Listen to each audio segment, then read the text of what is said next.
వచ్చేసి రిమాండ్ పంపడం జరుగుతూ ఉంది.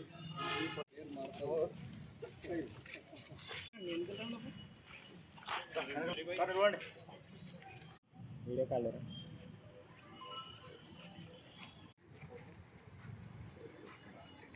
జరిగింది. వాళ్ళ మీద కేసు నమోదు చేసి రిమాండ్ పంపడం జరుగుతూ ఉంది. నా పేరు భార్గవరెడ్డి.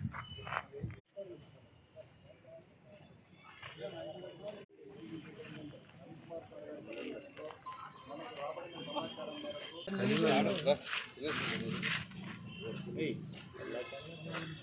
ఈరోజు మన కర్నూలు జిల్లా ఎస్పీ శ్రీ బిందు మాధవ్ సార్ గారి ఆదేశాల మేరకు Kurnool enforcement SCB superintendent Ravikumar sir గారి పర్యవేక్షణలో మనకు రాబడిన సమాచారం మేరకు మాధవరం చెక్పోస్ట్ దగ్గర మనము వాహనాలు తనిఖీ చేయుచుండగా ఒక మహీంద్రా జైలో అనేటటువంటి ఒక వెహికల్ నందు 30 బాక్సుల కర్ణాటక మద్యాన్ని అక్రమంగా తరలిస్తూ ఉండినారు.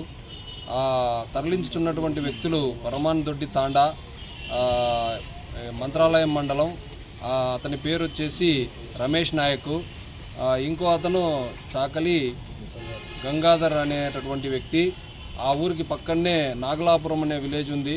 అది పెద్ద కడుపూరు మండలం కిందికి వస్తుంది. బార్డర్ మనకు కోసిగికి, మనకు ఎమ్మిగనూరు స్టేషన్కు.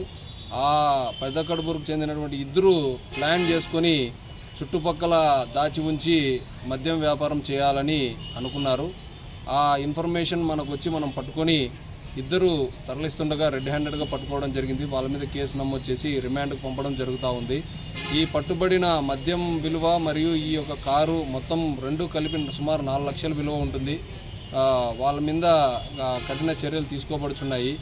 మీడియా ముఖంగా అందరికీ తెలియజేయడం ఏమంటే, ఇట్లాంటి అక్రమ నేరాల జోలికి పోయి అక్రమ మద్యాన్ని స్టాక్ చేయడము, అమ్మటము, ఇట్లాంటి చర్యలు చేపడితే వాళ్ళు తర్వాత కఠిన శిక్షలు ఎదుర్కోవాల్సి వస్తుందని, అటువంటి వాటికి దూరంగా ఉండాలని నేను విజ్ఞప్తి చేస్తున్నాను. ఈ దాడిలో పాల్గొన్నటువంటి చెక్పోస్ట్ సిబ్బందికి మరియు మా సిబ్బందికి నేను కృతజ్ఞతలు తెలియజేస్తున్నాను. నా పేరు భార్గవరెడ్డి, సెబ్ సిఐ, ఎమ్మిగనూరు.